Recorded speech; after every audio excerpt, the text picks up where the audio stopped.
Les amis, bonjour, bonsoir, ça dépend du temps et de la fréquence à laquelle vous me recevez. J'espère que vous allez bien. Victoire du Barça face à l'Atlético Madrid dans ce derby, combien important pour nous parce que effectivement aujourd'hui le Barça était dans l'obligation de l'emporter au risque de se faire dépasser au classement par Girone et le Real de Madrid qui sont tous deux co-leaders de cette Liga. Et donc le Barça s'impose 1-0 face à l'Atlético dans un match, voilà, on va dire un match passionnant à regarder qui nous a livré beaucoup de suspense. On aura l'occasion de revoir tout ça juste après le générique, on en parle.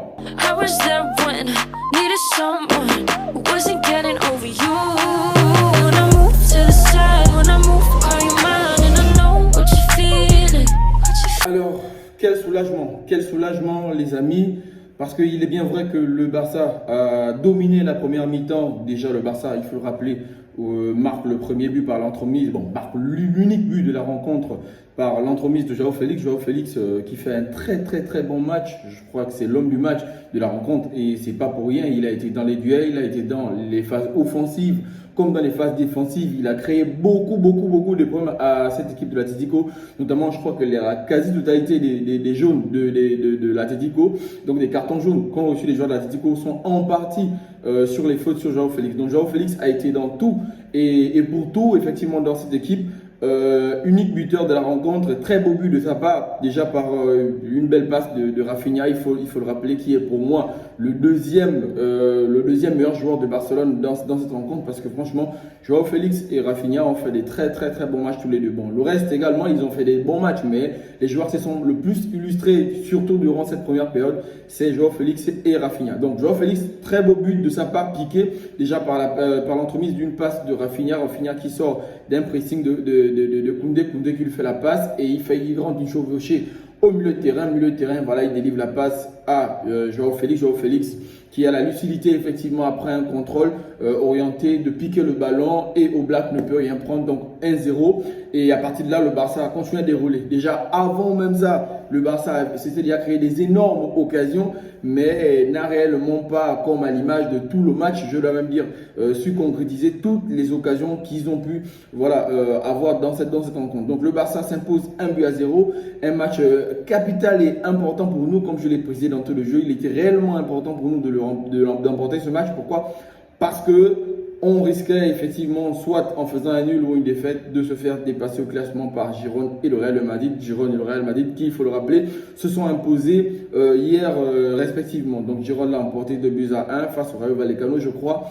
Et le Real, quant à lui, l'a emporté, je crois c'était 3-0, je ne sais plus trop, je n'ai pas regardé réellement le match. J'ai regardé le match, mais en partie, après j'ai eu un truc à faire. Donc bref, le Real et Girone se sont imposés, donc le Barça également était dans l'obligation de s'imposer aujourd'hui pour toujours continuer la course dans cette première place, quand on sait que le prochain match du Barça, c'est face à Girone. Girone qui est deuxième, donc on va dire deuxième co-leader de la Liga en tête avec le Real de Madrid. Donc match important également pour nous pour essayer de reprendre l'ascendant sur nos deux concurrents directs, donc Girone et le Real de Madrid.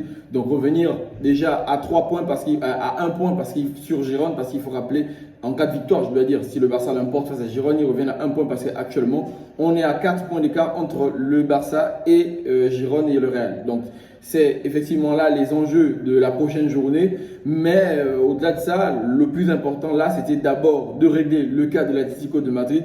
Chose qui a été faite, pas avec la manière, parce qu'effectivement, le score aurait pu être un peu plus sévère du côté du Barça. Et c'est la tâche effectivement qu'a cette équipe et que j'ai pu remarquer depuis déjà pas mal de matchs et depuis le début de saison.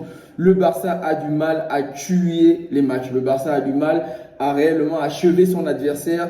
Cela effectivement aurait pu nous porter préjudice aujourd'hui face à l'Atlético et ça a été le cas face au Real Madrid. Donc le Real Madrid, c'était la même chose.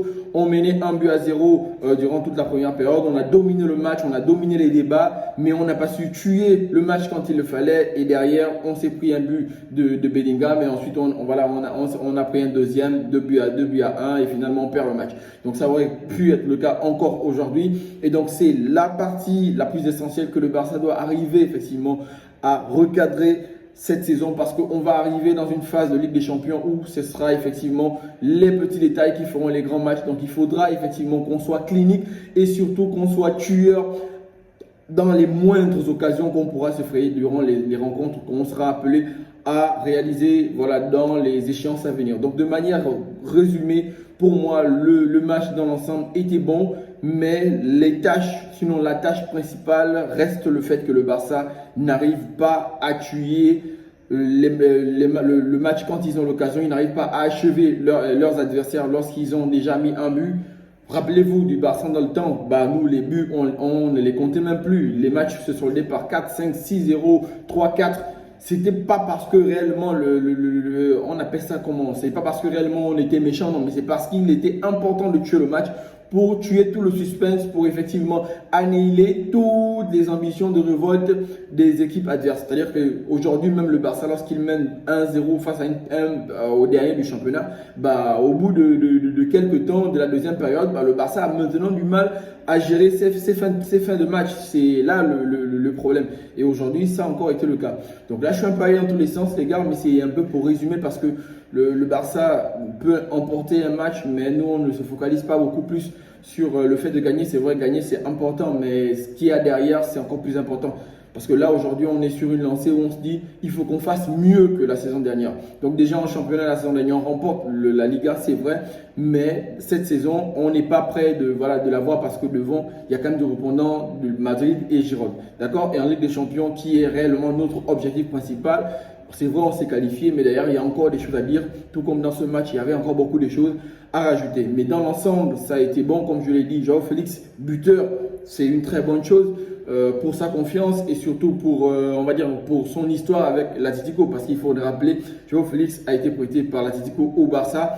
Et donc, il est sorti un peu là, on va dire, en problème, en litige, si on veut le dire.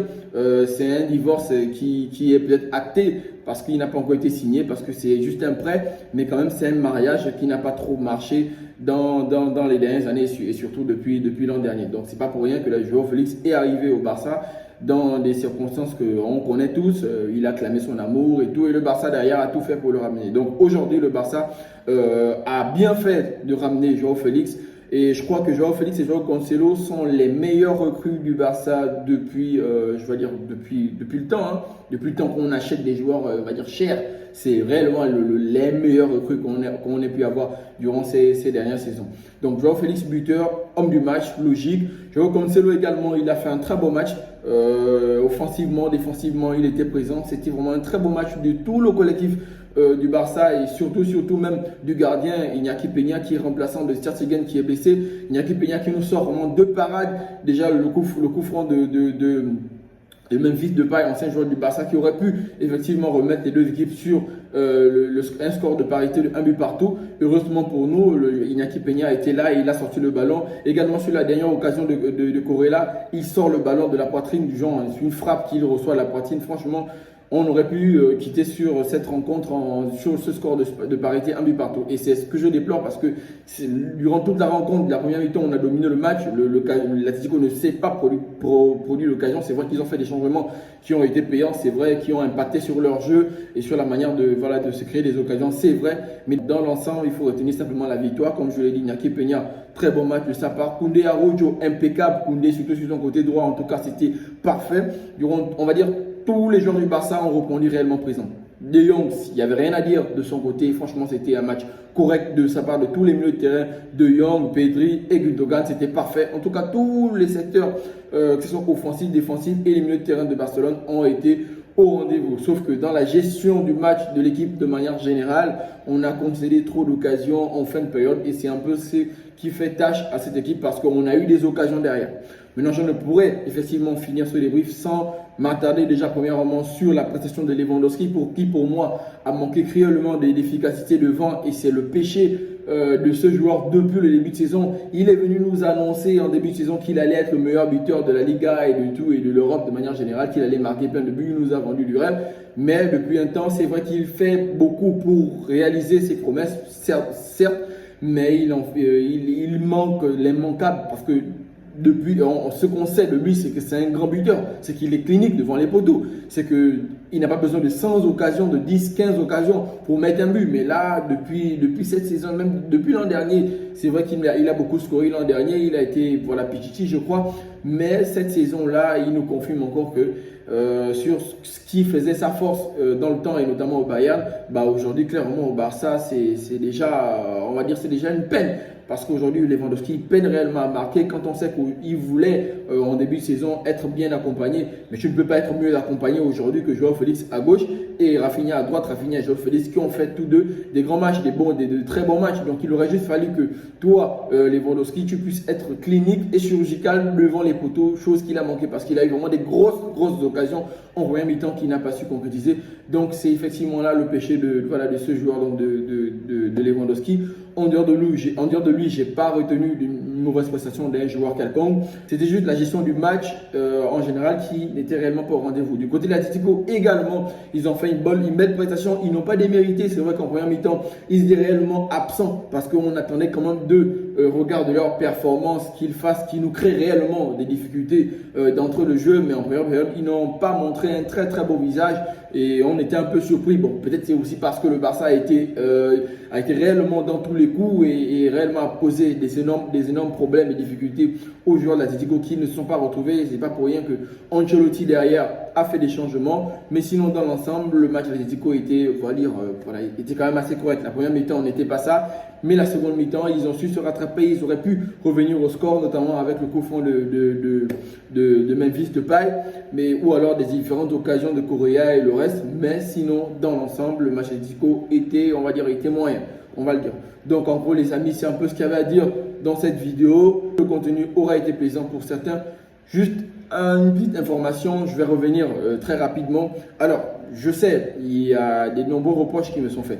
Je ne fais pas des débriefs de toutes les équipes, notamment du Real Madrid. Je ne fais pas tous les matchs, mais sachez juste que c'est vraiment indépendamment de ma volonté. Je vous assure les amis, c'est indépendamment de ma volonté. Mais ce mois de décembre, j'ai décidé de reprendre les choses en main. Veuillez m'excuser tous les supporters de Madrid qui me suivent. Je vais reprendre à faire les débriefs de Madrid continuellement comme j'avais l'habitude de le faire. Excusez réellement ce manque d'implication de ma part, mais sachez que ce n'est pas un manque de considération de votre équipe ou de vos prestations. Je regarde vos matchs, je regarde effectivement tout ce que vous faites parce que vous êtes nos concurrents directs et parce que vous êtes nos rivaux de toujours. Et donc, je vais m'atteler à être le plus régulier sur vos matchs et sur votre actualité dorénavant. Parallèlement, j'ai décidé également de me lancer sur un nouveau concept, faire une vidéo chaque semaine versus, je vous explique. Cette semaine, donc la semaine qui commencera à partir de la semaine prochaine, donc de lundi, donc de demain, on fera le versus Benzema, Luis Suarez. Parce que j'ai eu un débat avec des frères à moi, des fans de foot, vous savez, on a eu un débat et tout. Et puis voilà, on s'est dit entre Benzema et Luis Suarez, qui est le meilleur? Chacun a donné ses avis parce que vous savez, dans ce contexte bien précis, les goûts et les couleurs ne se discutent pas. On n'est pas obligé d'avoir des opinions convergentes, donc forcément, chacun a sa position. Donc, on aura l'occasion de faire une vidéo sur le sujet, donc un versus. Vous aurez l'occasion également de me donner vos avis en commentaire. Donc, on le fera entre le mercredi et le vendredi pour éviter effectivement d'empiéter sur les jours dans lesquels on doit faire les débriefs du Barça et du Real et parallèlement toucher au passage un match of the day parce qu'il y aura également un troisième concept. Donc, match of the day, c'est prendre le match le plus intéressant, on va dire, du week-end dans les 5 grands championnats et le commenter en dehors des débriefs respectifs qu'on fait toujours du Real et du Barça. Donc en gros, c'est l'information que j'avais à vous passer. J'espère que les différents concepts vous plairont. N'hésitez surtout pas à me le dire en commentaire. Du coup, la vidéo, j'espère également qu'elle aura été plaisante pour certains, sinon pour tout le monde. Si c'est le cas, n'oubliez surtout pas de liker, de vous abonner, de partager et d'activer la cloche de notification pour ne manquer aucune de mes prochaines vidéos. N'hésitez également pas à me laisser vos avis en commentaire. Vous le savez, vos commentaires, vos avis nous permettent ensemble d'évoluer. Et donc les amis, c'était tout pour la vidéo. Je vous souhaite de passer une excellente journée, une excellente soirée. Mais surtout, prenez soin de vous.